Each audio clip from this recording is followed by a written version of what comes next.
Ana, sácame el fondo de acá de San Martín.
Buenas tardes a todos ustedes. Soy el doctor José Chen Durán, médico psiquiatra del Hospital Elmiro Valdizán.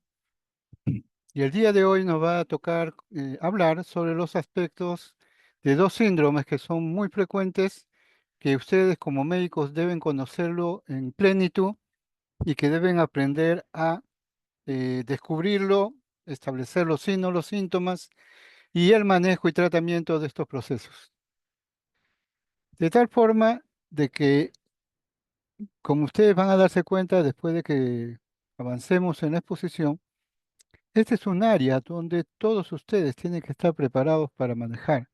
No es exclusivo solamente del psiquiatra, sino corresponde al médico clínico en general. Para eso, antes voy a compartir con ustedes un pequeño video para que puedan ustedes darme una opinión sobre ello.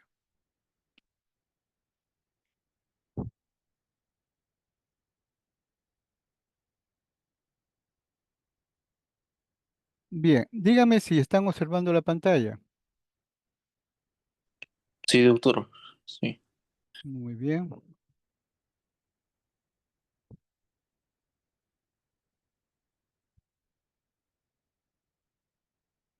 Un momento.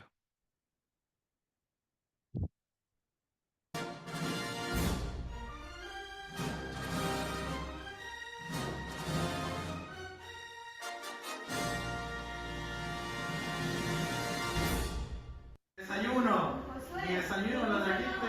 no, lo vengo a buscar para un examen. Pero si yo estoy en mi casa. No, don Josué, usted está aquí en el hospital. ¿Y la Mira Juana? hacia alrededor, mira hacia alrededor. ¿Y la Juana? Pero estoy en su casa. Dijo que hoy día me iba a venir a ver, ¿ya? Nos vamos a ir a Vamos, tomar el Josué. examen. Yo soy la Juana. Aquí ¿Usted es la estoy. Juana? Sí, ¿cómo está? Bien. Ya. ¿Se acuerda de mí, no es cierto? Sí, algo. ¿Quiere su desayuno? Sí, tengo hambre.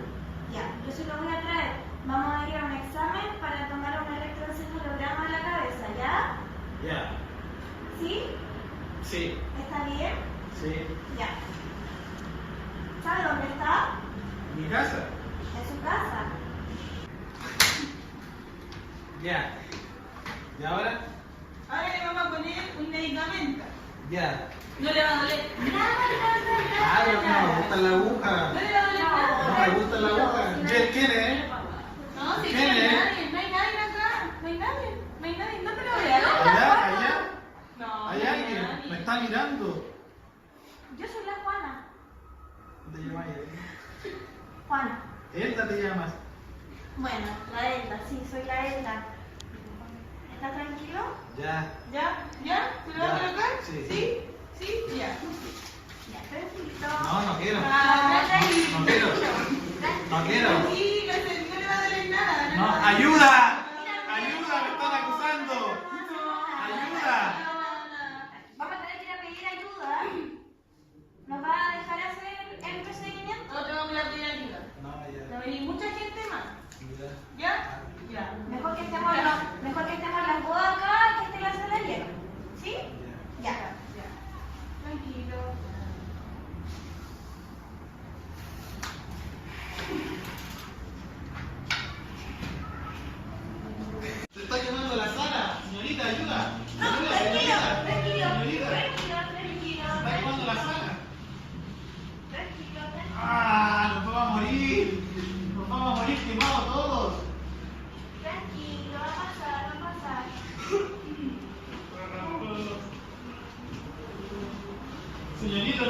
morir. No, no te vayas a morir. ¿Por qué te vas a morir? Se está quemando la sala.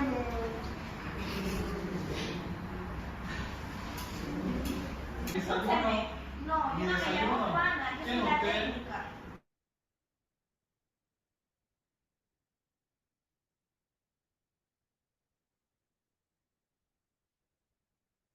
Muy bien. Hemos visto un pequeño fragmento de un video en el cual dos personas, aparentemente personal de salud, están tratando de manejar o lidiar con un paciente que se encuentra en sala de hospitalización. ¿Qué características han detectado ustedes del comportamiento de este paciente con respecto a la situación que se ha generado? ¿Quién podría decirme alguna apreciación, no, u opinión sobre lo que ha observado? Que está desorientado.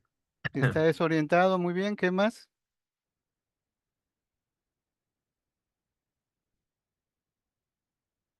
Aparte de desorientado, ¿cómo está su forma de relacionarse con las personas?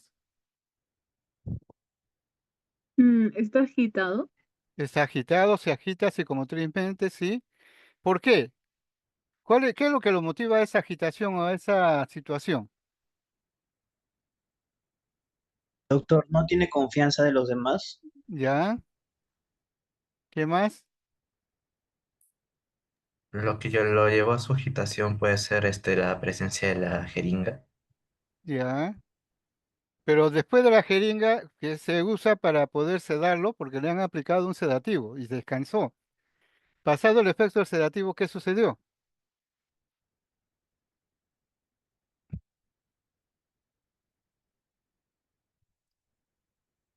¿Qué observamos en el paciente después de que ha pasado el efecto del sedativo? En la segunda parte del video. ¿Qué Que, refería qué refería el que, paciente? que quería irse. Ya, ¿qué más?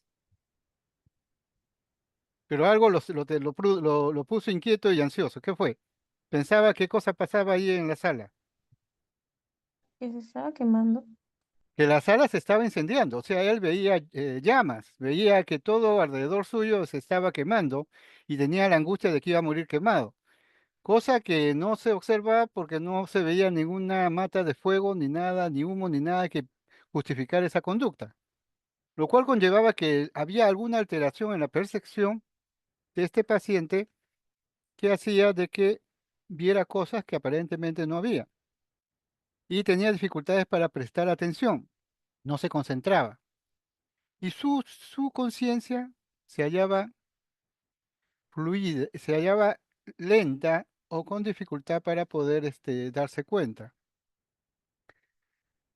Este fenómeno que observamos nosotros es muy frecuente en las salas de hospitalización y se le denomina cuadro o síndrome delirante o delirium.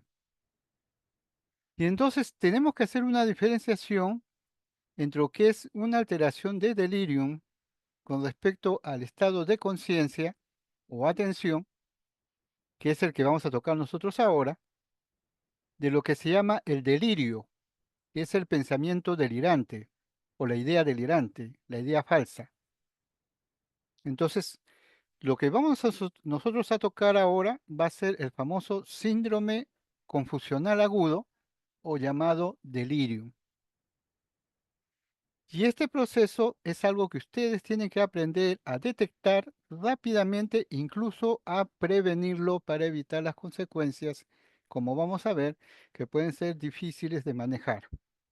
Voy entonces a compartir a ustedes ahora la exposición.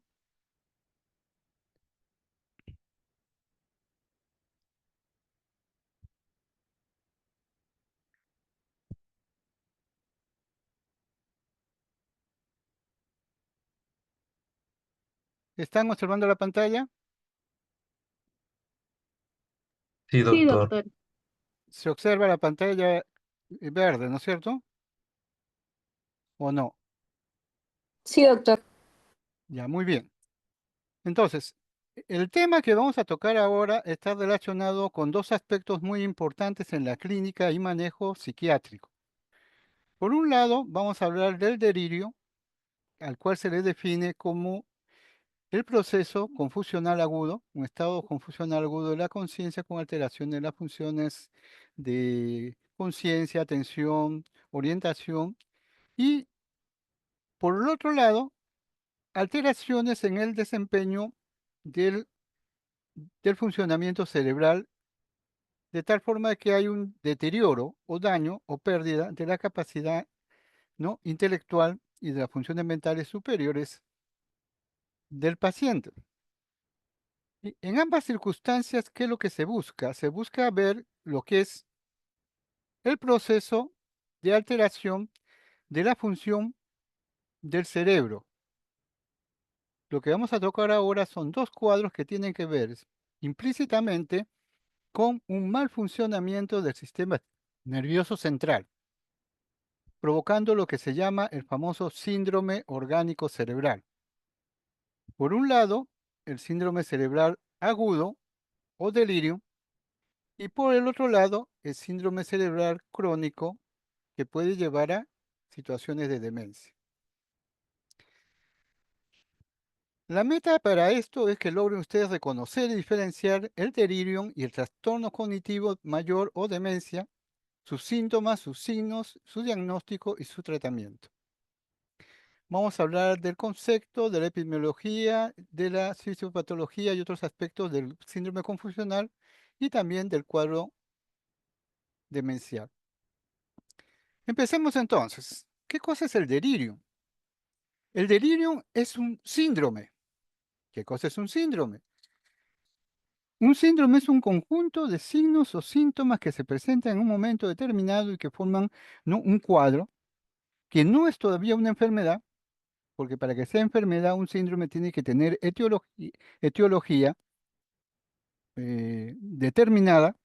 Entonces, lo que estamos hablando ahorita es del delirium como un síndrome, un conjunto de signos o síntomas de etiología compleja y muchas causas. ¿Qué es lo interesante del delirium? Que se inicia súbitamente en días u horas, ¿no?, en el paciente y tiene un curso que fluctúa, ¿no?, que de día aparentemente está tranquilo, pero conforme empieza a llegar a las 5 de la tarde empieza a empeorar y se vuelve desorganizado. ¿Qué es lo característico de un delirio? Deterioro de la atención, o sea, incapacidad para poder fijar la atención o concentrarse, lo cual lleva a que el paciente se distraiga. Lo habrían visto en el video, el paciente se distraía con facilidad. Alteraciones de la conciencia. Generalmente puede presentar somnolencia, estupor o hipervigilancia. Alteraciones en la memoria de trabajo, en la orientación, que puede llevar a que la persona exprese un lenguaje a veces incoherente con añadidos de síntomas del pensamiento o de la percepción, o sea, con ideas delirantes o alucinaciones, pueden haber o no. Generalmente las alucinaciones son visuales, pero hay también auditivas. Y el paciente puede mostrar dos aspectos, o se muestra hipoactivo o se muestra agitado, o puede alternar ambos estados. Entonces, volvemos a repetir. Delirium es un síndrome donde se compromete principalmente la atención, la conciencia, la orientación y que va asociado a otros tipos de cambios conductuales. Y entonces cuando hablamos del delirium tenemos que tener en cuenta que el delirium se presenta con mayor frecuencia en personas de la tercera edad. Y entonces hay personas que por encima de los 54 años pueden llegar a presentar un episodio del 1% de delirio. Pero cuando llegan a los 84 años, la posibilidad del delirium se presenta en el 13%. Mire ese cambio abismal por la edad. El delirium se puede presentar en el área de admisión hasta el 20% y en el área de hospitalización hasta el 30%, o sea, en todo tipo de pacientes. Y está asociado el delirium con esos pacientes que nosotros tratamos por otras causas o otras especialidades, como por ejemplo cirugía general. Tenemos pacientes que operamos de esos pacientes que operamos, por lo menos 10 al 15% de esos pacientes, si no cuidamos bien su evolución, van a dar un cuadro de delirium, o sea, el delirium como complicación de la evolución normal de un tratamiento. En pacientes con cirugía cardíaca abierta, 30% pueden hacer delirio. En pacientes de tercera edad con fractura de cadera postquirúrgica, 50%. En pacientes con quemaduras graves, 21%. Procesos infecciosos como SIDA se pueden provocar y desarrollar cuadros de delirio del 30 al 40%. Y en pacientes terminales, hasta 80%. Como ustedes se darán cuenta, el delirium entonces es un proceso, un síndrome que complica la evolución de los pacientes están a cargo nuestro en el manejo de su patología física o patología somática. Por eso es que se habla que el delirium es un proceso orgánico cerebral, porque tiene que ver con procesos físicos, enfermedades, procesos somáticos, intoxicación por alcohol o drogas, o sea, hay algo que provoca que se presente el cuadro, y a eso se le llama delirium, y es una complicación. Importante tener en cuenta que hay una serie de factores predisponentes o precipitantes que pueden hacer que un paciente haga delirio. Por ejemplo, desde el punto de vista demográfico, los pacientes de mayor edad, de 64 años y sexo masculinos, están más predispuestos a hacer delirio, ¿no? Y generalmente pueden presentarse en pacientes que hayan tenido cuadros demenciales previos o depresión, ¿no? Y que de alguna forma su estado funcional de alguna forma está afectado. Por ejemplo, están postrados en cama, no se pueden mover. Esos pacientes que tenemos en sala de postquirúrgica o en procesos de tratamiento hospitalario, están mucho tiempo echados en cama, es posible que en un momento determinado desencadenen un cuadro delirante. Y que puedan también tener algún déficit sensorial, ¿no? O tengan alteraciones hidroelectrolíticas, o tengan compromiso de abuso de alcohol o drogas como antecedentes que predisponen al cuadro, trastornos médicos que asociados mucho la enfermedad hepática o renal, los accidentes cerebrovasculares, los trastornos metabólicos, etcétera, etcétera. Miren qué factores predisponen al síndrome del delirium. Por eso cuando ustedes tienen un paciente que está observando, evolucionando y está estable y de repente empieza a presentar un síndrome delirante, póngase las pilas. Empiezan a revisar toda una lista de posibles causas que estén predisponiendo, precipitando el cuadro. ¿Qué cuadros pueden precipitar delirium? Los fármacos, hipnóticos, narcóticos, anticolinérgicos, ¿no? Enfermedades neurológicas primarias, procesos infecciosos, shock, anemia, fiebre, hipotermia, trastornos metabólicos, cirugía, factores del entorno, por ejemplo, restricción física en cuidados iniciales, intensivos, perdón, uso de múltiples procedimientos o privación de sueño prolongado. Son factores que pueden precipitar el desencadenamiento de un cuadro de delirium. ¿Y cómo se trata de explicar cuál es la forma o por qué motivo se presenta el síndrome confusional agudo? Ya hay tres hipótesis. La primera hipótesis es la hipótesis de deprivación de oxígeno, del oxígeno. El paciente tiene una disminución del uso de oxígeno y eso provoca una disminución de su metabolismo del sistema nervioso central. Usted sabe que el oxígeno y la glucosa son importantes para el cerebro. Puede darse déficit de acetilcolina o disminución de la recaptación de la dopamina. Y entonces esto puede provocar o desencadenar un síndrome confusional agudo. Hay la segunda hipótesis, que es la hipótesis de los neurotransmisores. El déficit de acetilcolina, que es el activador, ¿no? En el ciclo sueño y vigilia, de la atención, el aprendizaje y la memoria. Entonces, si se ve alterada la acetilcolina, va a alterarse, ¿no? El estado de conciencia y la atención. Puede darse también un exceso de dopamina que puede provocar alteraciones en la atención, el aprendizaje y el pensamiento y en el control de los movimientos. Pueden alterarse la serotonina, que tiene que ver con la vigilia, la atención y los ritmos circadianos. Entonces el paciente con la alteración de la serotonina empieza a presentar un estado de somnolencia o pesadez. Puede verse alterada también la histamina, que tiene que ver con aspectos también de estar despierto o estar con el estado de conciencia disminuido. Y una tercera hipótesis de delirium es la famosa hipótesis inflamatoria.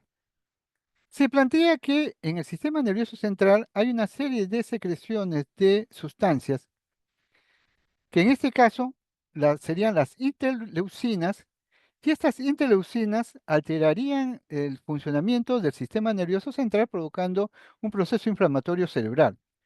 Y al provocar el síndrome inflamatorio cerebral provocarían la emergencia del cuadro de delirio. ¿Cuáles son las causas de la etiología del delirio? Pueden haber enfermedades del sistema nervioso central, principalmente la epilepsia, enfermedades metabólicas. En ancianos, generalmente las alteraciones hidroelectrolíticas van a provocar síndrome delirante. Una infección urinaria, ¿no? Puede provocar mucho. Alteraciones de la diabetes, de hipo o hiperglicemia pueden provocar también alteraciones metabólicas.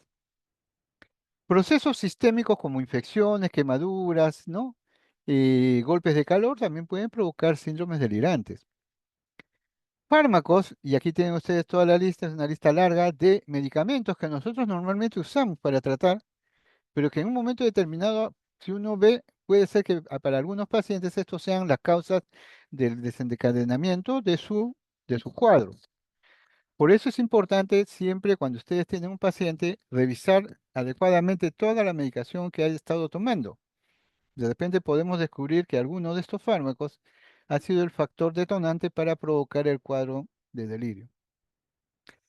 Otras causas múltiples, productos de ventas sin receta, plantas, enfermedades cardíacas, pulmonares, endocrinas, hematológicas, todo, todo el sustrato no médico de patología médica que puede usted detectar, incluyendo intoxicación por metales pesados o abuso de sustancias.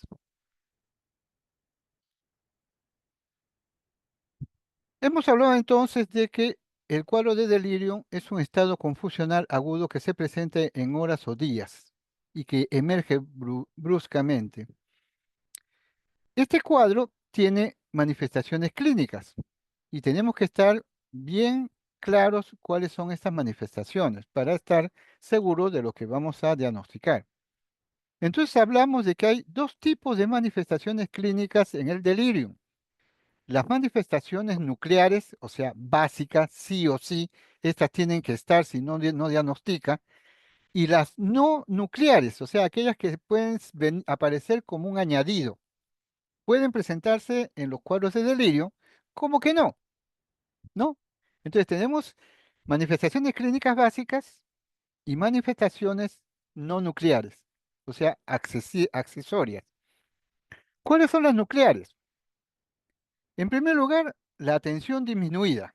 Ese es un síntoma que tiene que usted detectar en un delirio, que la atención se haya alterada, que la conciencia o está en estupor o está hipervigilante, que la orientación está alterada en el área temporal y espacial, que la memoria puede presentar fallos de registro o nuevos recuerdos, y que el ciclo sueño y vigilia se altera y el paciente entra en insomnio o agitación nocturna, somnolencia diurna y agitación nocturna o estados de torpor. Estas son las manifestaciones clínicas del síndrome de delirio. Aparte de esto, usted podría detectar si el paciente lo produce, porque si es productivo, pensamientos delirantes, lenguaje desorganizado, alteraciones motrices, alteraciones alucinatorias o cambios del afecto con disforia o irritabilidad. Pero eso no define el delirio. El delirio lo define, volvemos a decir, conciencia, atención, orientación, memoria, ciclo y sueño, vigilia.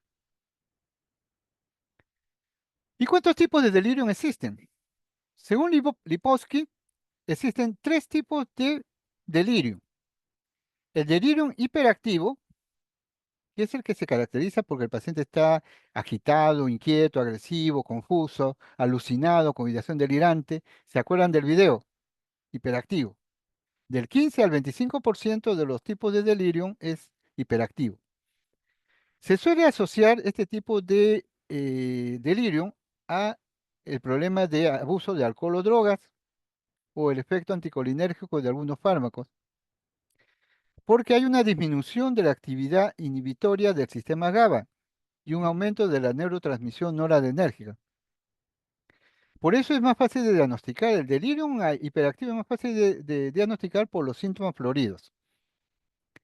El segundo tipo de delirium es el delirium hipoactivo, que es el que se da con más frecuencia en ancianos y que hace que uno vea al anciano como un paciente hipoactivo, lento, lentitud psicomotriz, bradisíquico, o sea, su pensamiento lento, inexpresividad facial, casi cayéndose de sueño, apático, inhibido.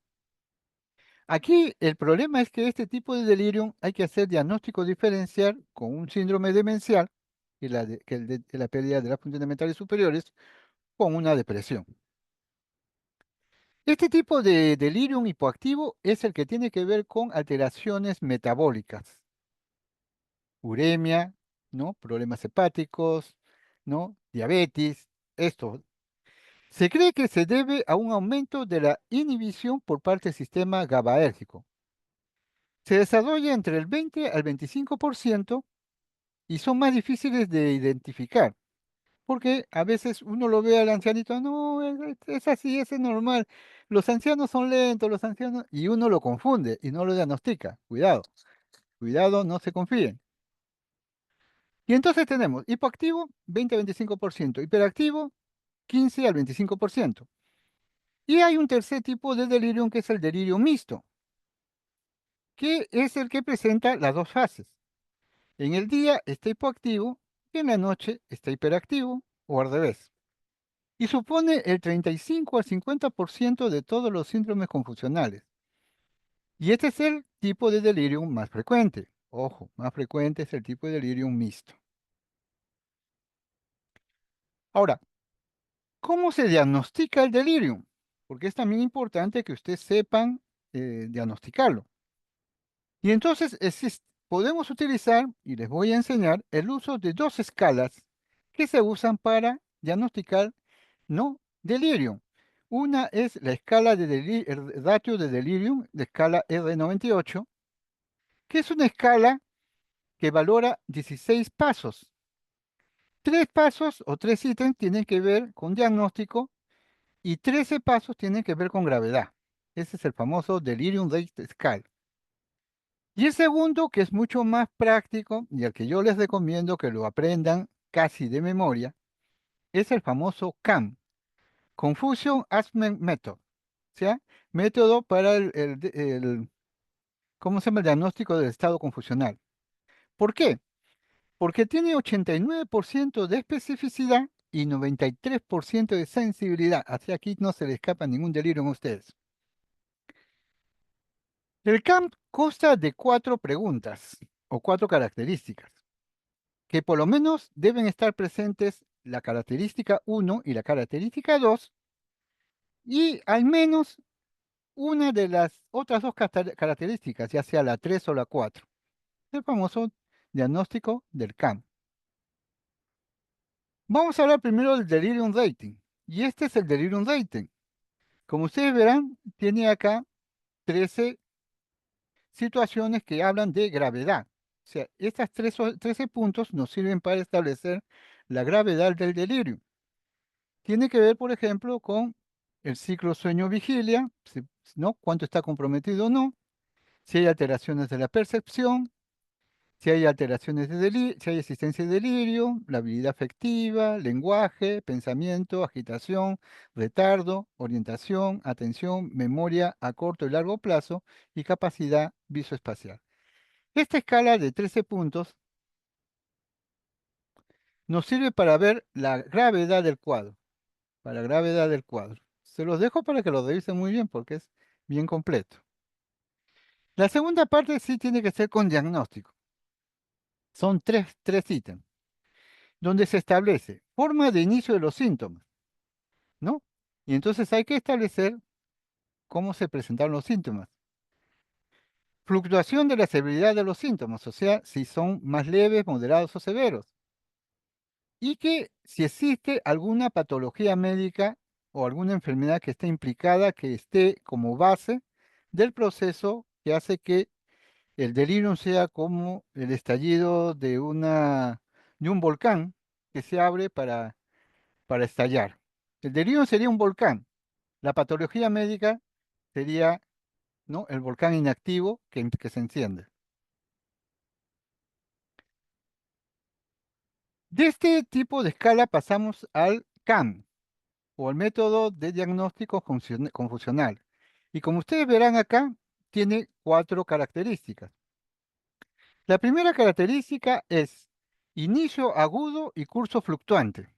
O sea, para que usted pueda diagnosticar que este paciente tiene un cuadro de delirium, tiene que establecer que el inicio ha sido brusco y que el curso fluctúa. mm, Bien, mal, bien, mal, bien, mal. Junto con un estado de inatención, por eso se llama característica 1, característica 2, y por lo menos el paciente debe tener la característica 3 o la característica 4, que es pensamiento desorganizado o alteración del nivel de conciencia. Si el paciente tiene 1 y 2, y uno de los otros dos ya tiene un diagnóstico que hablamos de delirio. Analicemos un poquito más entonces cuando ustedes evalúan eso. Cuando ustedes evalúan el inicio agudo y el curso fluctuante, ustedes no lo van a analizar con el paciente, ustedes lo van a analizar con el cuidador del paciente. Y entonces usted habla con el familiar, el cuidador o el personal sanitario que está cuidando al paciente y éste debe responderle sí a la siguiente pregunta. ¿Hay evidencia de un cambio del estado mental del paciente con respecto a su estado previo? Si dicen que sí, inicio agudo. ¿Ha presentado cambios de conducta el día anterior fluctuando la gravedad de estas alteraciones? Si te dicen que sí, punto 1. Entonces, si el personal, los familiares o cuidadores te dicen que hay cambios súbitos en el estado mental del paciente y ha presentado fluctuaciones, ya tienes un primer punto ganado, inicio agudo y curso fluctuante. Si la respuesta que te dan te dicen, no, ya no tienes que seguir evaluando, eso no es delirio, no seguir con el test, lo dejas. Segunda característica, inatención, que igual se le pregunta al personal que cuida al paciente. ¿Presenta el paciente dificultades para fijar su atención? Por ejemplo, se distrae, no puede mantener una conversación, deben repetirle las preguntas, responde repetidamente una respuesta o tiene dificultad para saber de qué está hablando. Si el paciente presenta estos elementos, ya tenemos un segundo punto, una segunda característica, inatención. Entonces ya 1 y 2, inatención. Nos falta uno más para completar el diagnóstico. Si la respuesta es no, dejamos la evaluación y decimos no hay delirio, nada, no aparece delirio. La tercera característica es la desorganización del pensamiento. Viene de que el propio cuidador o sus cuidadores respondan. Presenta el paciente un discurso desorganizado e incoherente con una conversación irrelevante, ideas poco claras o ilógicas, con cambio de tema, de forma impredecible. Hemos hablado que el pensamiento y el lenguaje son como 12 meses. Si se altera el lenguaje, se altera el pensamiento. Entonces, si usted ve que el paciente tiene un discurso desorganizado, eso te está indicando que hay una desorganización del pensamiento y ya tienes tus 3 puntos diagnóstico de delirio. Y si hay un 4, mejor. Ahora, no aparece esa alteración del pensamiento y del lenguaje, entonces vamos al cuarto característica. Alteración del nivel de conciencia. El paciente presenta, ¿no?, un estado de alerta normal, un estado hipervigilante, un estado letárgico, estuporoso o comatoso. Si el paciente presenta alguna alteración que tiene que ver con estado de hiperalerta o letárgico, estuporoso o comatoso, ya tienes una característica y te diagnosticas delirium. Y ya tienes establecido tu diagnóstico. Tenemos que las dos clasificaciones internacionales de la patología psiquiátrica, en el caso de la escuela americana, la DSM-5, ¿no?, el Manual Estadístico de Enfermedades Mentales, o la 610 en el lado occidental, Clasificación Internacional de Enfermedades, 610, en el capítulo de enfermedades mentales, podemos hablar entonces de los criterios para diagnosticar el delirium. DSM-4 dice, perdón, DSM-5 dice, el delirium es una alteración de la atención. Esta alteración de la atención se desarrolla en un corto espacio de tiempo, ¿no? Y tiene añadida alguna alteración cognitiva. Empeora la memoria, la orientación, lenguaje o la percepción. Estas alteraciones no pueden ser explicadas por otro trastorno neurocognitivo. Por ejemplo, si tuviera un problema de desarrollo, ya no sería delirio. Y que no ocurre en el contexto de una situación de disminución de la vigilia, porque si usted está en un estado donde la percepción es mala o no hay luz o no hay forma de ver las cosas alrededor, entonces puede que el criterio de alteración de la capacidad de darte cuenta de lo que sucede alrededor está afectada por el medio que te rodea. Entonces no sería delirio. Y debe haber en la exploración clínica, en la historia, en la exploración clínica, pruebas de alteraciones en el laboratorio o otras áreas que indican que hay alguna condición médica, exposición a tóxicos o algo que esté afectando al paciente previo al proceso. Hablamos entonces de delirium. Delirium como complicación médica. 610, ¿qué dice? 610 nos dice, y ellos son mucho más referidos a que debe haber una disminución de la conciencia, o sea, debe haber disminución de la claridad de conciencia y que puede esto llevar a problemas de focalizar o sostener la atención. Debe haber un trastorno de la cognición, que puede ser un deterioro de la memoria inmediata, una desorientación tiempo-espacio-lugar, y por lo menos una alteración psicomotriz, por ejemplo, hipoactividad, hiperactividad, incremento de reacción, disminución del discurso, acentuación de sobresaltos. En cuarto lugar, alteraciones ciclo sueño-vigilia, que puede ser insomnio o, al revés, aumento de la somnolencia. Empeoramiento de los síntomas en las noches, o sea, eso es lo característico del delirium, que los síntomas empeoran en las noches. Puede haber pesadillas y sueños desagradables, que se pueden continuar con alucinaciones e ideas delirantes al despertar. Igual C10 dice que los síntomas tienen que ser de inicio rápido y fluctuante, y que debe haber en la historia clínica, exploración física o neurológica o laboratorio, ¿no? Algo que nos indique alguna enfermedad cerebral sistémica subyacente o algo que esté afectando el sistema nervioso central. Por eso hablamos de procesos, el delirio es un proceso que emerge en un cuadro orgánico cerebral. Y entonces cuando tenemos que evaluar a un paciente con el diagnóstico de, o que sospechamos ya con el CAMP, de que es un diagnóstico de delirio, tenemos que desarrollar toda nuestra experticia médica que empieza primero por una evaluación clínica. Y usted tiene que hacer una anamnesis dirigida especialmente a los medicamentos que el paciente ha estado tomando últimamente, una buena exploración física y del estado mental, unas buenas pruebas de laboratorio, hemograma, coagulación, bioquímica, función tiroidea, anticuerpos, electrocardiograma, electroencefalograma, tomografía, punción lumbar, análisis líquido cefalorraquídeo, cultivo de sangre, orina, concentración de B12, ácido fólico, amonio. O sea, tiene que hacerle un barrido completo al paciente para descartar cualquier tipo de causa que esté provocando alteraciones en el funcionamiento del sistema nervioso central. El delirium también tiene que hacerse diagnóstico diferencial con básicamente tres entidades más. Tenemos que el delirium debe de diferenciarse de la demencia, porque a veces los pacientes, ¿no?, de tercera edad pueden hacernos confundir y hacernos pensar que una alteración demencial puede ser delirium, aunque también puede hacerse o se puede presentar, puede haber delirium y demencia juntos, pero la diferencia es la forma de las características de cada uno de estos cuadros. El delirium tiene una forma de presentación, la demencia tiene otra, los pacientes seniles con depresión también y los pacientes psicóticos esquizofrénicos también. Diagnóstico diferencial se empieza primero con el inicio. En el delirium, súbito. En el demencia, lento, insidioso. En depresión, variable y esquizofrenia variable. Curso del delirium, fluctuante.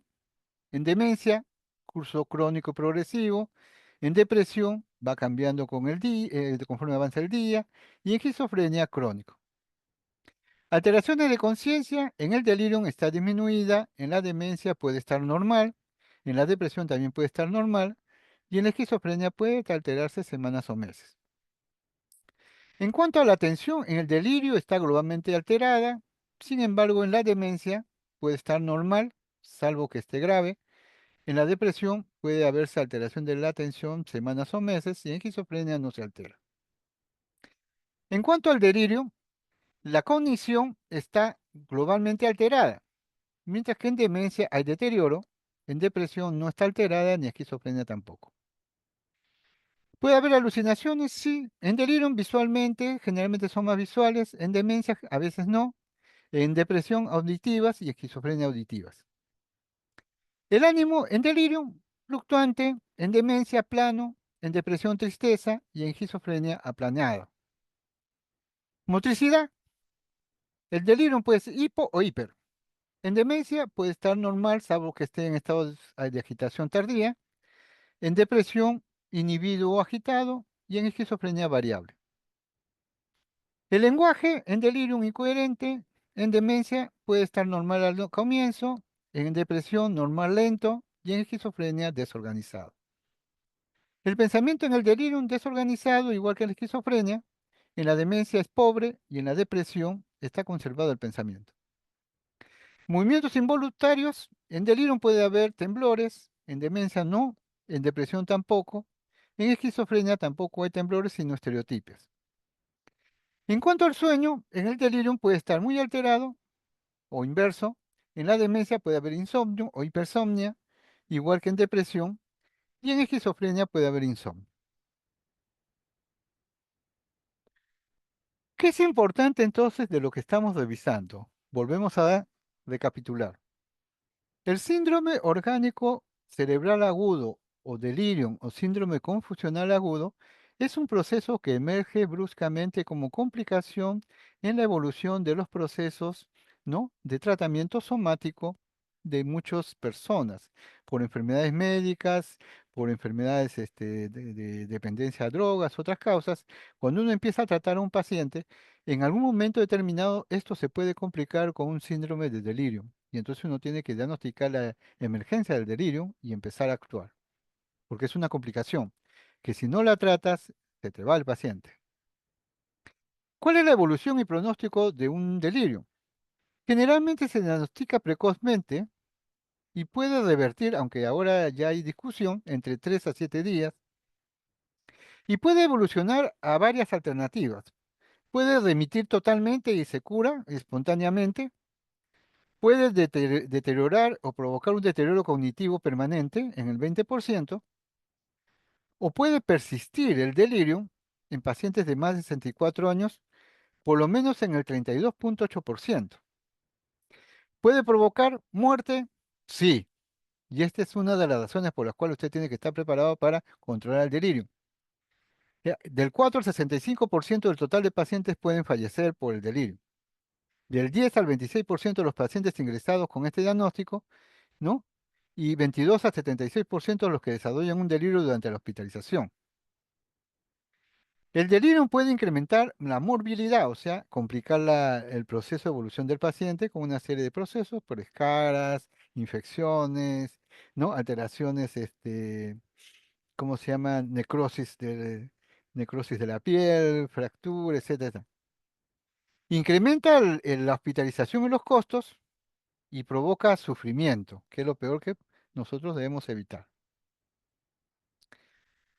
Volvemos a decir entonces, el pronóstico, ¿no? A la muerte, en 3 meses, 33%, al año 50%. Durante el ingreso puede haber muerte en el del 20 al 75%. Y entonces es importante tener en cuenta esto. Algunos salen de alta 15% en un mes, ¿no? Y el 25% en 6 meses.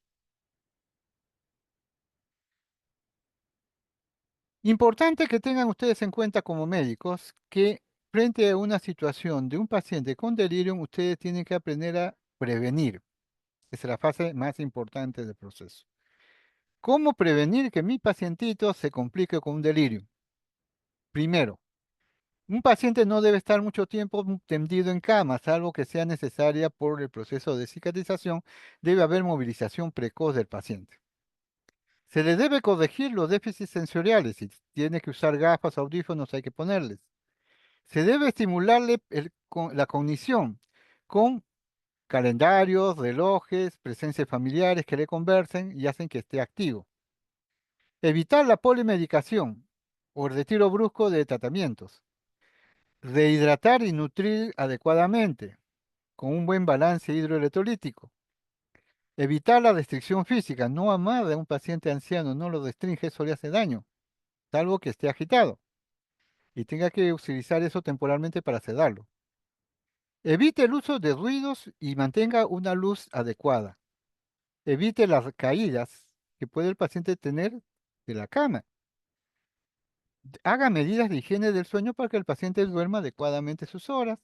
Trate el dolor intensamente para que no moleste al paciente. Corrija el estreñimiento si se presenta. Y trate de que las personas que estén alrededor del cuidado del paciente se identifiquen, ¿no? Y haya cierta estabilidad del personal cuidador que lo controla. No cualquiera entra, sino aquel que el paciente le tiene confianza. Y en ese aspecto es fundamental que el personal de enfermería nos dé el soporte logístico. Segunda fase de tratamiento es la famosa profilaxis farmacológica. Si el paciente presenta inquietud, intranquilidad motora, se puede utilizar haloperidol a dosis bajas. Algunos pueden usar 1 miligramo de risperidona, que es un antipsicótico atípico, sublingual postoperatorio, para profilaxis. Mire, después de que ha ido a sala de operaciones, por ejemplo, y ha operado, y usted quiere estar tranquilo que el paciente va a hacer un postoperatorio más o menos bonito, le puede poner haloperidol a dosis baja, le puede dar 1 miligramo de risperidona sublingual postoperatorio, o 5 miligramos de olanzapina antes y después de la cirugía. Entonces, con eso evita el incendio. Es importante siempre en el tratamiento identificar cuál ha sido la causa del detonante del cuadro, qué provocó el delirio. Y hay que hacer un tratamiento farmacológico sintomático, o sea, no es un tratamiento estricto que tiene delirium, hay que darle esto, esto, esto. No, es un tratamiento sintomático. Uno le va a dar según la presencia de los síntomas que el paciente presente. Por ejemplo, si el paciente presenta síntomas psicóticos con alteraciones de la percepción o eh, de ideas delirantes, se puede dar neurolépticos a dosis mínima, ¿no? Y evitar las combinaciones, y se debe mantener un tratamiento entre 7 o 10 días después de la remisión clínica del cuadro. Por ejemplo, si tiene usted un paciente con delirium agitado, ¿qué puede hacer usted? Puede utilizar haloperidol, 0.5 miligramos cada 4 horas, es sedante. El único problema es que tiene efectos secundarios, y eso lo vamos a revisar cuando hagamos los estudios de antipsicóticos. Risperidona, quetiapina, olanzapina son antipsicóticos de segunda generación y se puede utilizar, ¿no? Como sedantes, evitar siempre los efectos adversos. Se puede usar también lorazepam para controlar el paciente anciano con agitación delirante. Volvemos a decir entonces, se pueden utilizar antipsicóticos típicos y atípicos. De los típicos, el haloperidol y la levomepromacina, con los cuales hay que tener cuidado por el riesgo de las arritmias o muerte súbita, aunque no se ha visto mucho porque se usa generalmente gotas. Y los antipsicóticos atípicos, ¿no? Que tienen un riesgo de ACV y muerte. Por eso hay que también manejarlos con monitoreo. Tenemos lanzapina, risperidona, quetiapina y aripiprazol. ¿Podemos usar benzodiazepina? Sí. Lorazepam, midazolam. Nosotros generalmente usamos midazolam. Ampolla de 5 miligramos, podemos utilizar media ampolla intramuscular para controlar la conducta agitada del paciente, hay que tener cuidado con el riesgo de depresión respiratoria. Antidepresivos no usamos, pero la literatura habla de la trazodona y otros fármacos también nos hablan del metilfenidato y la melatonina, pero que está dentro del margen terapéutico, pero que nosotros generalmente no tenemos mucho uso de ello. Entonces, ¿en qué llegamos a concluir con el delirio? El delirio es una urgencia médica. Se presente donde se presente. Puede presentarse en la consulta, en la emergencia y en la hospitalización. Pero cuando emerge es como si se incendiara la pradera. Pongan las pilas y rápido actúen, porque si ustedes dejan que el delirium se incendia, va a perder el fuego y el paciente se nos va. Es importante tener en cuenta que el 50% de estos cuadros de delirio no los se diagnostica, porque muchas veces la gente lo ve al viejito y dice, no, eso es normal, el viejito está hablando solo, eso es normal, es por la edad, y no diagnosticamos. Debe tratarse siempre con independencia de la agitación. El delirio se tiene que tratar independiente que el paciente esté agitado o no, porque el problema del delirium es complica el riesgo de la morbimortalidad. Importante tener en cuenta entonces, por favor, aprendan a diagnosticar, a establecer, a controlar y manejar el síndrome confusional agudo. Muy bien, vamos a continuar con la segunda parte del proceso y después al último vamos a dejar las preguntas. ¿Qué les parece? Vamos a avanzar entonces. Tenemos la segunda parte de la clase que tiene que ver con la demencia o llamado trastorno cognitivo mayor por la clasificación de la DSM-5 americana. Igual, la agenda establece más o menos las pautas de los puntos que vamos a tratar. Vamos a pasar directamente entonces a la demencia. ¿Qué es una demencia? La demencia es un síndrome que se adquiere, o sea, que se presenta, no posterior. Uno lo adquiere, no es que le venga de por sí, no, un síndrome adquirido y que se debe a múltiples causas. ¿Qué es lo que se predomina en una demencia? La alteración cognitiva. Lo que está alterado es la cognición. Va a haber alteraciones de memoria, pensamiento abstracto y razonamiento. Lo interesante de la demencia, a diferencia del delirium, es que no hay estado confusional. El paciente aparentemente está con la conciencia, inicialmente la conciencia bien despierta y lúcida, pero está con alteraciones cognitivas.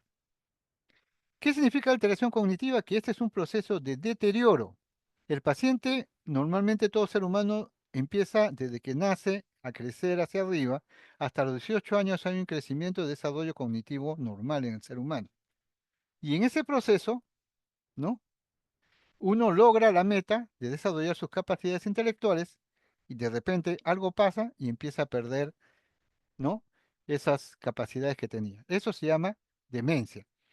A diferencia de déficit intelectual, que es aquel que se presenta cuando no desarrolla toda su capacidad o plenitud intelectual. Y estamos hablando del retardo mental. El retardo mental es un déficit de desarrollo. La demencia es un deterioro, algo que se consiguió y que se empieza a perder. Y entonces, al presentarse el deterioro, la persona empieza a alterar su funcionamiento social, laboral, ocupacional y personal. Según la clasificación internacional de enfermedades, los criterios generales para una demencia es deterioro de la memoria evidente para el aprendizaje de nueva información. O sea, el paciente no puede aprender cosas nuevas y puede alterarse la, ¿no? información aprendida. Hay deterioro de las habilidades cognitivas, deterioro del juicio y pensamiento, capacidad para poder planificar y organizar información y tomar decisiones. El paciente está con la conciencia clara, pero hay un deterioro de las emociones, de la motivación o del comportamiento social. Y estos síntomas de alteraciones del deterioro deben haberse presentado por lo menos, ¿no? o durante al menos 6 meses para deciden establecer sospecha y diagnóstico. O sea, no es solamente que tenga estos síntomas, sino que esto le dure más o menos 6 meses. Según la DSM-5 americana, la demencia llamada, ¿no? La llama deterioro cognitivo mayor, es la evidencia de un deterioro significativo en varios dominios cognitivos.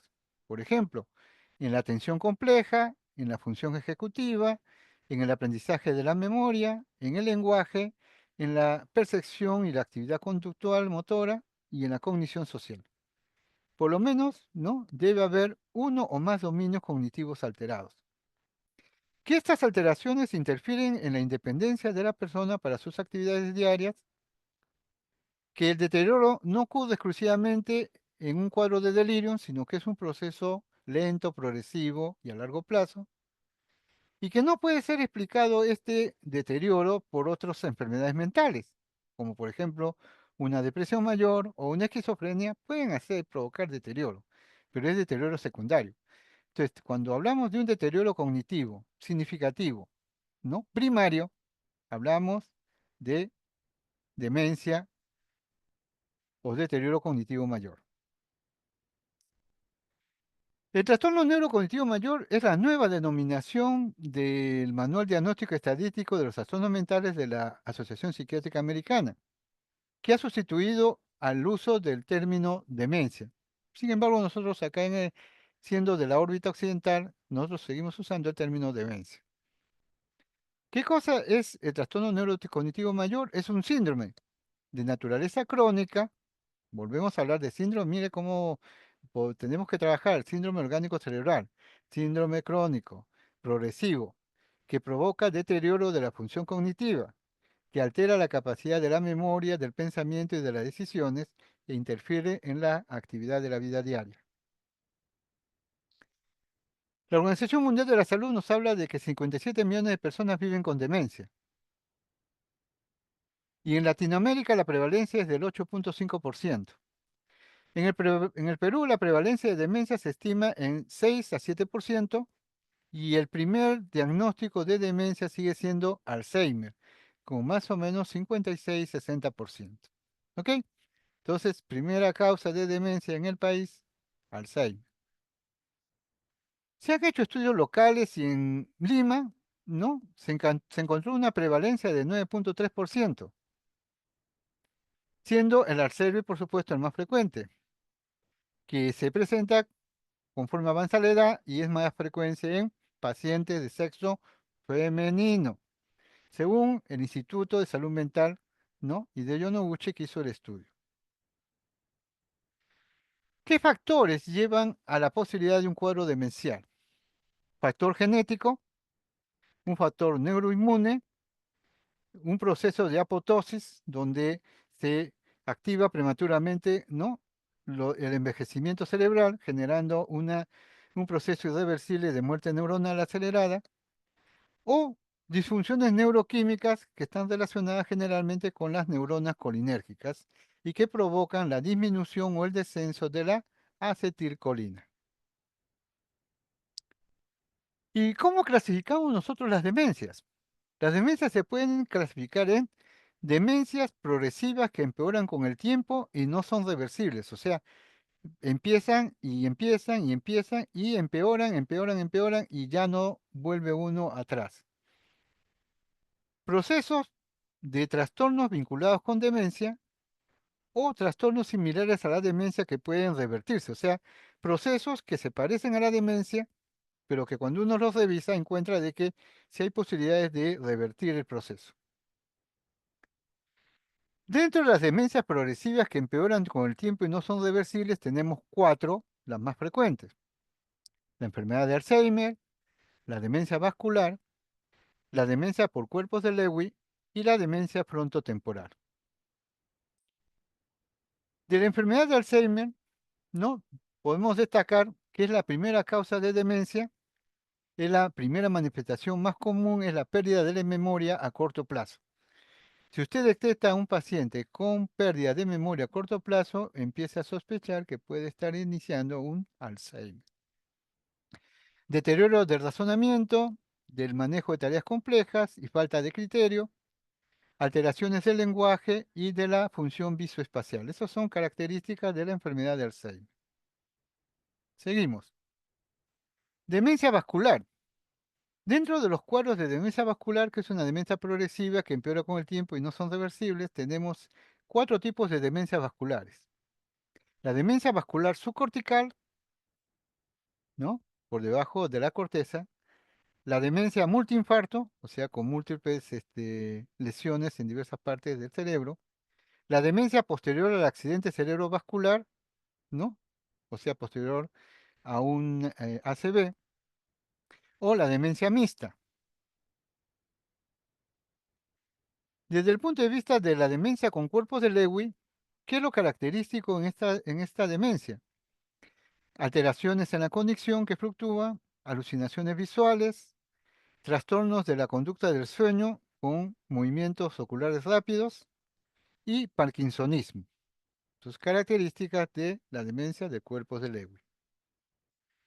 Y la demencia frontotemporal, cuya sintomatología es esta alteración de la personalidad de la conducta, alteración de la sintaxis y fluencia del lenguaje, y algunos pacientes pueden desarrollar enfermedades neurológicas. Hay procesos que también están asociados a cuadros demenciales, como parte de su cuadro en general, o sea, son trastornos que están vinculados con la demencia. Tenemos la enfermedad de Hutchinson, que es una enfermedad, ¿no? Genética, la lesión cerebral traumática, cuando hay un traumatismo cefalocraniano múltiple, la enfermedad de Kreusch-Jakob, ¿no? Donde aparece el cerebro como si fuera un queso Gruyère con huecos, es un virus, y la enfermedad de Parkinson. En tercer lugar, ¿se acuerdan ustedes? Hemos hablado de trastornos que se parecen a la demencia y que impresionan como demencia, pero que si uno los ve, evalúa muy bien, puede revertir. O sea, si usted lo diagnostica tempranamente, puede hacer que esto que parecía demencia vuelva a ser lo contrario, o sea, se recupere.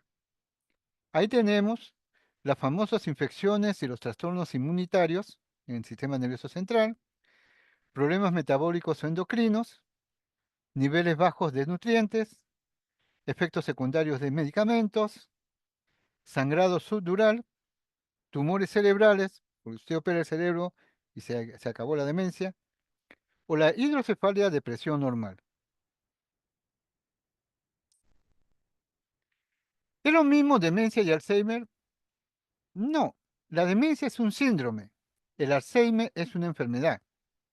Por lo tanto, hay una diferencia entre los dos.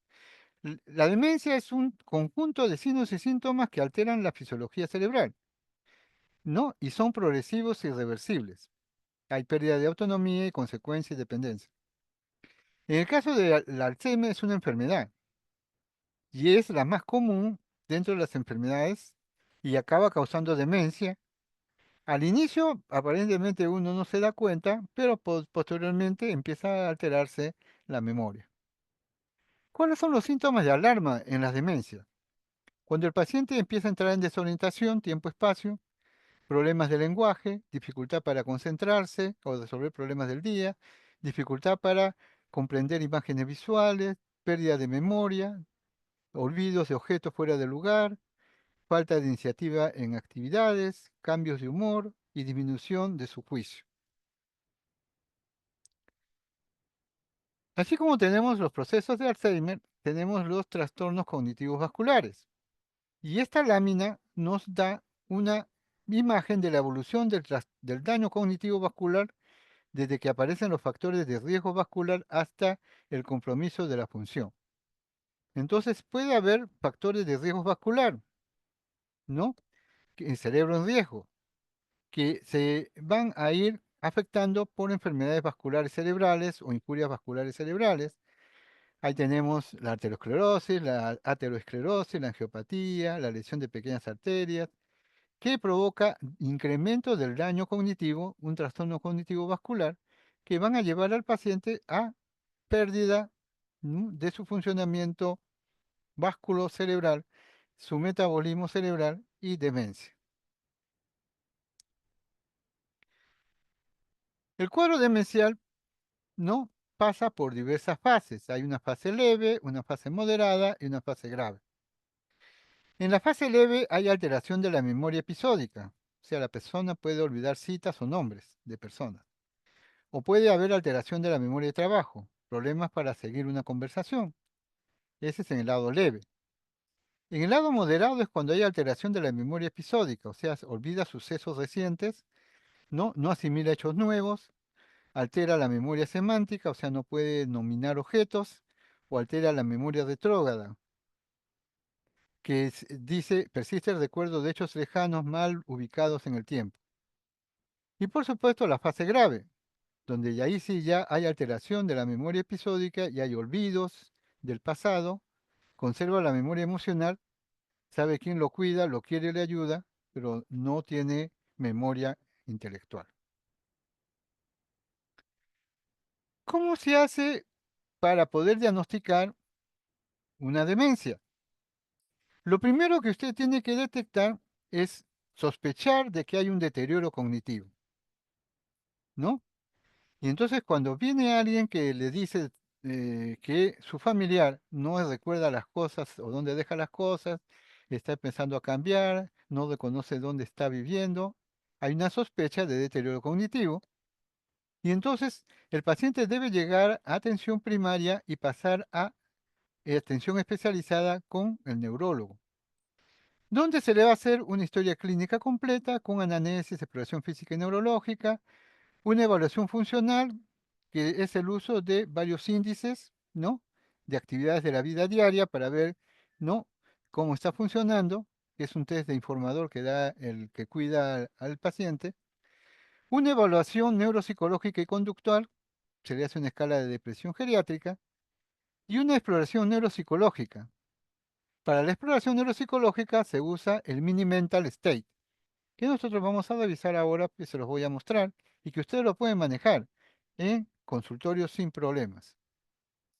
Y el famoso test del reloj, o test de las fotos, o test de los 7 minutos. Hay diversos tipos de test que sirven para hacer una especie de trillaje. Con todo esto podemos llegar a la posibilidad de un síndrome de demencia. Y entonces tenemos que empezar a buscar estudios de neuroimagen para determinar qué tipo de demencia tiene. Y se hacen las famosas tomografías y resonancias magnéticas, las pruebas de laboratorio para descartar patología que esté causando o provocando la demencia, hasta llegar a lo que se llama la confirmación del diagnóstico. Cuando uno confirma el diagnóstico de cuadro demencial, debe establecer si la demencia es primaria o secundaria. Si es secundaria, se da tratamiento específico y se saca al paciente de la demencia. Si es primaria, entonces, eh, si, eh, si es una demencia degenerativa primaria, ¿no? Se le tiene que estar observando y reevaluando constantemente. Esta imagen que ustedes ven acá es el famoso Mini Mental State de Forstein. Como ustedes verán, son 5 ítems. Del ítem 1 es el ítem de la orientación y tiene de 0 a 10 puntos. ¿Qué es lo que usted le va a preguntar al paciente? ¿Qué fecha estamos? ¿En qué mes estamos? ¿En qué día? ¿En qué año? ¿En qué estación?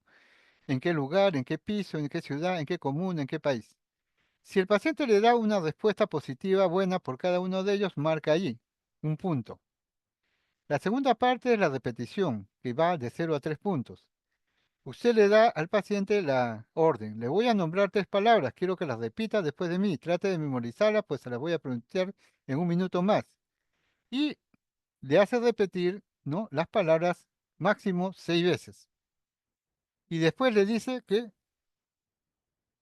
lo repita. Si el paciente repite bien las 3 palabras, ¿no?, hasta 6 veces, normal, 3 puntos. Ahora vamos a ver su atención y cálculo. Entonces usted empieza a decirle, résteme 100 menos 7.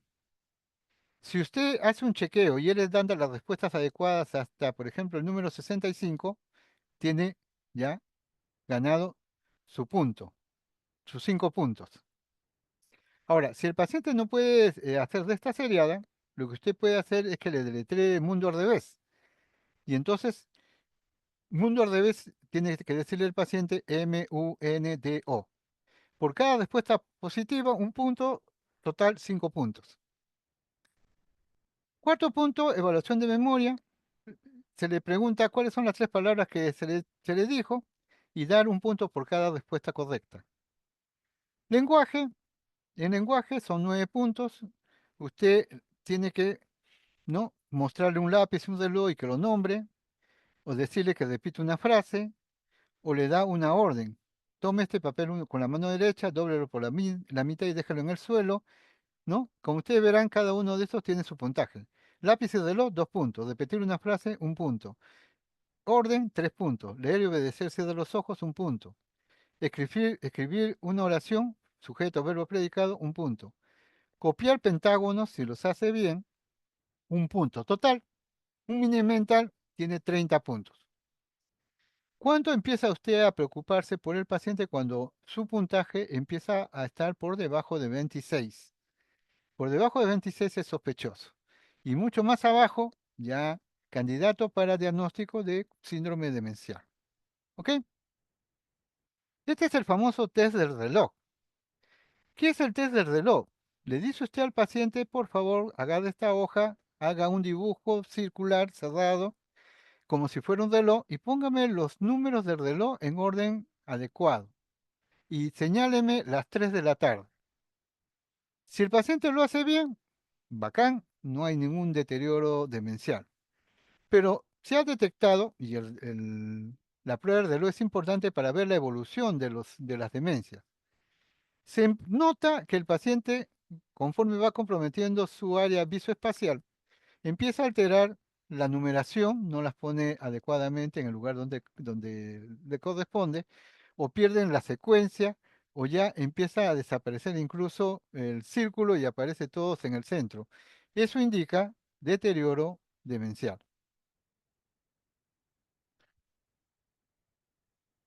Ahora, es interesante que cuando usted haga una evaluación del cuadro demencial, igual que como se hizo para el cuadro de delirio, usted tiene que hacer una historia clínica completa con exploración física y neurológica, ¿no? Evaluando antecedentes personales, familiares, ¿no?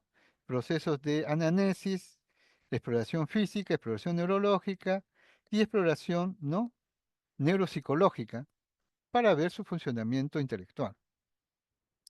Y se hacen varios tipos de estudios, ¿no?, relacionados con el proceso.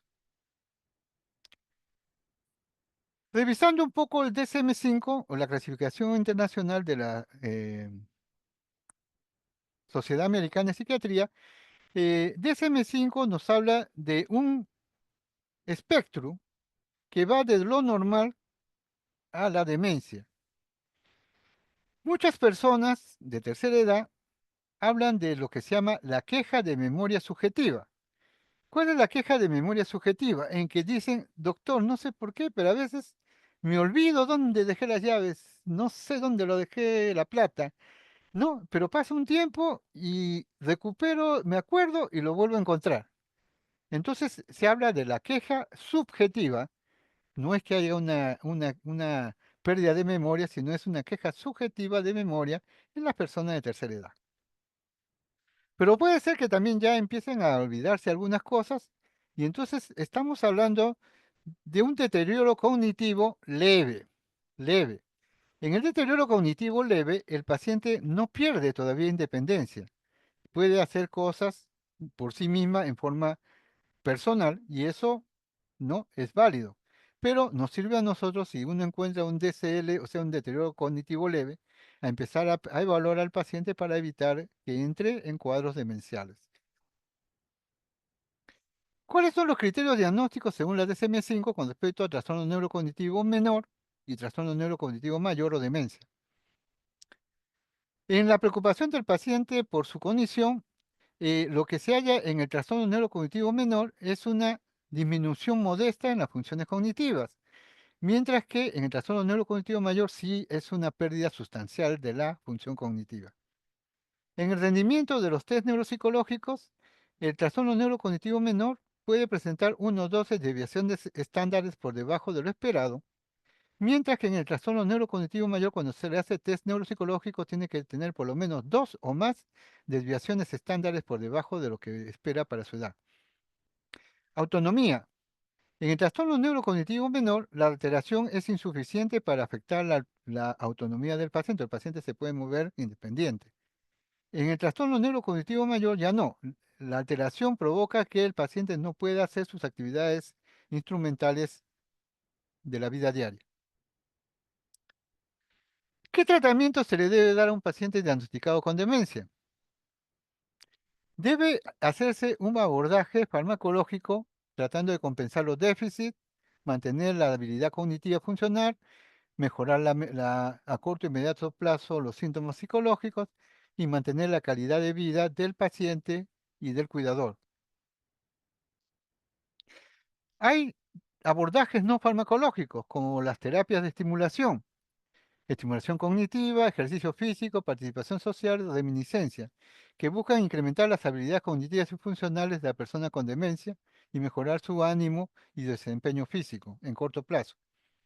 Terapias compensatorias son terapias que se usan para adaptarse a las actividades y modificar el entorno de apoyo, de tal forma que reduce a corto y mediano plazo la manifestación de sintomatología que no de la sintomatología incrementa la calidad de vida del paciente. En etapas en las cuales ya la demencia es severa o avanzada, el énfasis de las estrategias psicosociales debe ser abordaje de conductas desafiantes o conductuales, ¿no? Abordaje de comorbilidad, ¿no? Enfoque paliativo, confort, evitar la deprivación ambiental, dar buena información y calidad segura de tratamiento, ¿no? Soporte emocional a los cuidadores, abordaje de síntomas ansiosos y depresivos en la persona a cargo, relaciones sociales de salud, apoyar el entorno familiar y detección, si hubiera, de procesos de maltrato. En el tratamiento de abordaje farmacológico, los objetivos es el manejo de síntomas cognitivos, neuropsiquiátricos y otras condiciones asociadas. En el tratamiento del síntoma cognitivo tenemos el uso de dos sustancias, las inhibidores de la acetilcolinesterasa y el modulador de la transmisión glutamatérgica. En el caso de los inhibidores de la acetilcolinesterasa, se les hace recordar a ustedes que los síntomas cognitivos tienen que ver con alteraciones de la acetilcolina. Y entonces en estos pacientes hay un déficit de acetilcolina. Y normalmente la acetilcolina se suelta en el espacio intersináptico y después se degrada. Esa degradación se la da las famosas enzimas acetilcolinesterasas. Y entonces, ¿qué se hace con los inhibidores? Ellos bloquean la enzima para que aumente la acetilcolina en el espacio intersináptico y entonces mejora la memoria. Y para eso se usa el donepezilo, la ribastimina y la galantamina, que provocan una lentitud del deterioro cognitivo y una disminución de los síntomas psiquiátricos. Ahora, no obstante, este efecto puede ser modesto o a veces no funcionar. En segundo lugar, tenemos el modulador de la transmisión del glutamato, la famosa memantina, que se usa normalmente en demencias moderadas y severas, que tienen el mismo efecto, poner lento el deterioro y disminuir la presencia de síntomas neuropsiquiátricos. Aparte de los síntomas cognitivos, el paciente con demencia puede presentar síntomas neuropsiquiátricos, entonces va a presentar cuadros de patología mental, psicosis, neurosis, ansiedad, depresión. Y se puede hacer uso entonces de lo que es la farmacopea para trastornos mentales, que es tratamiento no farmacológico y tratamiento antipsicótico, antidepresivo. Pero se tiene que hacer bajo el diagnóstico de establecer bien cuáles son los síntomas para los cuales se va a usar el tratamiento. Según el problema del deterioro cognitivo, en una demencia leve se puede usar inhibidores de la acetilcolinesterasa. En moderado, inhibidores de acetilcolinesterasa con memantina. Y en severo ya se usa una combinación donepezilo o ribastinina con memantina. Hay diversos esquemas farmacológicos que se usan en las presentaciones más comunes de trastornos neurocognitivos mayores. Por ejemplo, para demencia por Alzheimer se puede usar donepezilo, divartimina, galantamina o memantina. En la demencia vascular, donepezilo, divartimina, galantamina o memantina. Y así sucesivamente.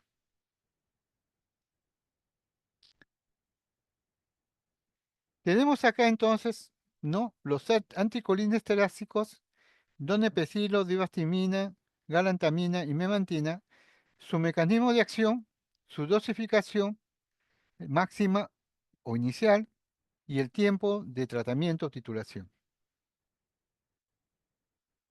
Conclusiones. Cuando abordamos el tema en salud mental de las demencias y de los delirios, nos permite promover un enfoque integral en el manejo y cuidado de estas personas afectadas. Hay importantes desafíos en el estudio de la calidad de vida de la demencia. Ya se encuentra con instrumentos creados para el estudio de la calidad de vida de los pacientes. Es importante implementar un manejo acorde a las características clínicas de cada paciente. Se debe desarrollar un esquema de tratamiento en función de la etiología del paciente. Y a pesar de los avances realizados en los últimos años, todavía no existe un tratamiento curativo de la demencia.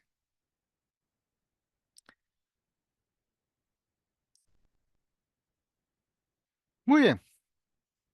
Hemos entonces tratado de exponer en una visión un poco compleja, van a tener que revisarla bien. Sin embargo, la orientación sigue siendo la misma. Tenemos dos síndromes que son básicamente síndromes médicos que ustedes tienen que aprender a manejar adecuadamente. El síndrome confusional agudo o delirium, que el famoso síndrome orgánico cerebral agudo, así se llama, síndrome cerebral agudo, y el síndrome cerebral crónico con deterioro, que es la demencia. Ambos afectan a diversos niveles, ambos afectan a tercera edad, delirium o demencia, pero también el delirium puede presentar en personas jóvenes. Demencia, se habla de demencia a partir de los 18 años para arriba, así que, por ejemplo, un traumatismo encefalocraniano en un paciente de 20 años ya es demencia, a pesar de que es joven. Y hay las diversas alternativas de manejo, de diagnóstico, tratamiento y los elementos para evaluación, de tal forma que ustedes se sientan seguros de diagnosticar adecuadamente y con tranquilidad, tomándose su tiempo, respirando y observando. Le hemos dado los elementos adecuados para que ustedes puedan, en la práctica, poder hacer diagnóstico, ¿no? Tanto de delirium como demencia, detección de signos, detección de síntomas, evaluación, ¿no? Exámenes adecuados, pruebas adecuadas y tratamiento que se puede ir usando en el proceso de su desarrollo, ¿no? De aprendizaje que van a tener cuando ingresen a los aspectos de neurología o de medicina o cirugía. Muy bien. En esta situación, ¿alguna pregunta, duda, algo que quisieran ustedes que se les aclarara, por favor?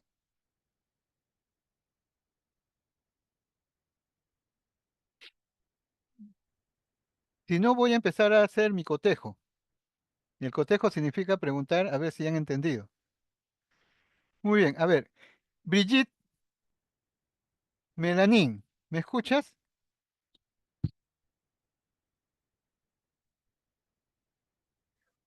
Brigitte, ¿me estás escuchando, Brigitte?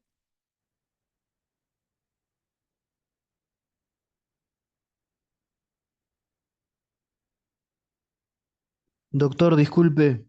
Sí, diga. Señor, sí, Eh, doctor. doctor, a mí no me llegó a quedar muy claro cómo Ya, es que una fractura de cadera puede llevar ujú, a que el paciente llegue a un delirio. ya.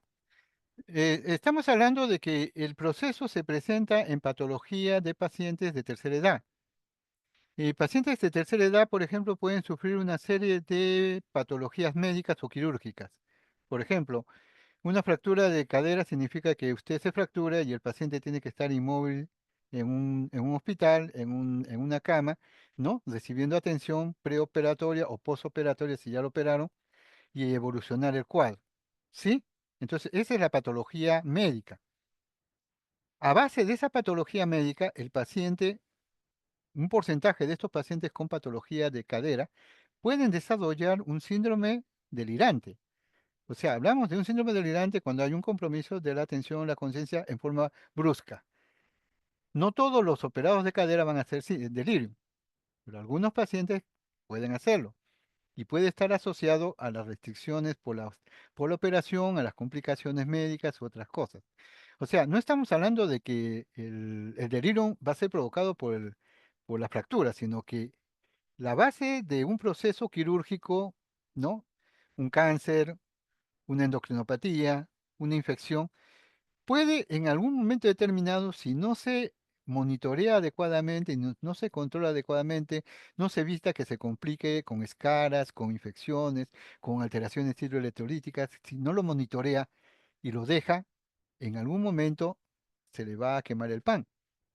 Y al quemarse el pan se presenta el síndrome. O sea, vuelvo a decir, no estoy acusando a los que tienen fractura de caderas que van a hacer delirio, pero se ha visto que un buen porcentaje de pacientes en traumatología de fractura de cadera pueden desencadenar procesos de delirio. Por eso volvemos a decir, el delirium es una complicación de un proceso de patología médica o de patología de dependencia de alcohol o drogas. ¿Me he dejado entender? Sí, doctor, gracias. Ok. Entonces, por eso es importante saber detectar rápidamente la posibilidad de que el paciente se te vaya a complicar. Si tú si tú haces un seguimiento de tu paciente y le estás hidratando bien, la estás alimentando bien todo, bacán. Te descuidas y no lo alimentas bien, no lo hidratas bien, ¡pum! Se te complicó.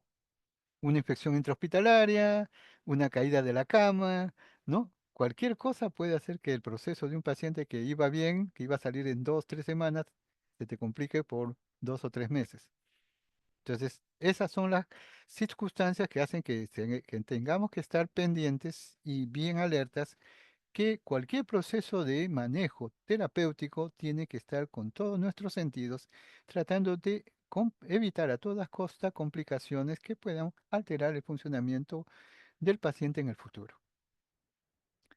Muy bien. ¿Alguien me puede contestar?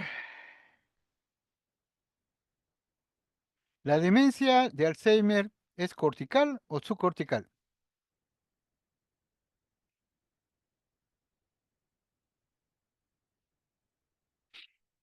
Cortical, doctor. Muy bien. ¿Y la de Parkinson?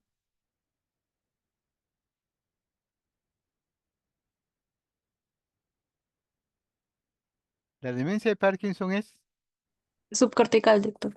muy bien. Hay las famosas demencias histéricas, no lo hemos tocado, ¿no? Las famosas demencias histéricas, que son procesos que están relacionados con disociación y conversión. Y las famosas depresiones seniles, que a veces confunden como si fueran demencias, pero no son demencias, sino es una lentitud del paciente para dar respuestas y para tomar decisiones que hace que piense uno que este viejito está fuera del aire. ¿Qué es lo característico de un paciente con demencia senil? ¿Qué es lo que es característico en su conducta de un paciente con demencia senil? En su conducta con las chicas.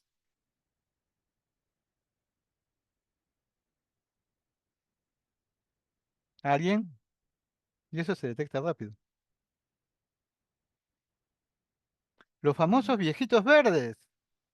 Esos señores que son señores de reconocida en un barrio, los tratan bien, son personas serias, y de repente los vecinos empiezan a verlo al viejito medio raro, empieza a guiñarle el ojo a las chiquillas, las quiere tocar, las persigue, las enamora, se vuelve el viejito verde. Eso puede ser parte de la sintomatología de un deterioro cognitivo que puede estar llevando a un cuadro demencial. Y nadie se está dando cuenta de eso. Entonces es importante estar prevenido y preparado para no detectar, como radares, detectar rápidamente las complicaciones que se pueden dar. Ojo que cuidar a un paciente anciano es difícil, se necesita por lo menos 2 cuidadores mínimo. Si no tiene 2 cuidadores, no funciona. Sí, doctora Sandra Fiorella. Doctor, ¿y la demencia senil, en caso de los em, viejitos verdes, se medica o solamente se deja ahí? No, es que eso es un síntoma general del síndrome demencial. Entonces usted tiene que estudiarlo. Cuando usted detecta eso, ¿qué tiene que hacer? Pruebas, exámenes, toda la escala, toda la evaluación para descartar patología mental. El viejito debe tener algo, daños, alguna lesión cerebral, algún mal funcionamiento, esclerosis, diabetes, algo que esté provocando el proceso. O de repente un Alzheimer que está emergiendo y nadie se está dando cuenta. Por eso es que no es, es importante siempre estar alerta, porque como volvemos a decir, muchas veces vemos a los viejitos haciendo conducta y decimos, ah, sí, lloran como niños, ¿no? Son muy emocionales, pero no nos dejemos llevar por el, sí, así son los viejitos, ¿no? Los viejitos no pierden la memoria. Si pierden la memoria, algo está fallando. Entonces, no nos contentemos con ver al viejito deteriorarse. Es como cuando uno lo jubilan. Ya te jubilaste, échate a descansar, lo matan. Lo peor que pueden hacer usted con un ser humano que ha estado trabajando años es sacarlo de circulación laboral y sentarlo en una silla, en una mesa y que no haga nada. En menos de un año se va, se muere, porque el ser humano es activo. Y aún a los 80, 90 años hay gente que es bien activa. Ahora ha aumentado la supervivencia. En Europa, 90 años, es que tú ves a los 90 años a los viejitos caminando con una capacidad física enorme, haciendo deporte, todo lo demás, cosa que acá no, todavía no se ve tanto, pero que existe. O sea, hemos ido avanzando. Entonces ya no es que el viejito, viejito, ya que de tirarlo al abandono y ponerlo en una esquina, cuidado, esa es una mala visión del desarrollo del ser humano. El ser humano sigue creciendo y aprendiendo a través del tiempo. Hasta el último minuto no deja de aprender. Y ese almacén de información que tienen los ancianos, no saben ustedes lo que se pierde, pues son experiencias que son vividas, no son de lectura, son de la vida diaria, del día a día. Y esas cosas no se aprenden así nomás. Por eso es importante que aprendamos también a respetar a la tercera edad. La tercera edad tiene una fuente de información que hasta ahora no hemos valorado ni dado el valor adecuado. Muy bien, si no hay preguntas y se sienten capaces de poder revisar el tema, tienen la exposición ya en el sistema, lo revisan por favor. Cualquier pregunta o dudas pueden hacerlas a través de ¿cómo se llama?, del coordinador o directamente conmigo, ¿no? Y ya nos estamos viendo en la próxima clase, pues cuídense. Gracias, doctor. Gracias, Gracias, doctor. doctor. Muchas gracias, Ok. doctor. Gracias, doctor.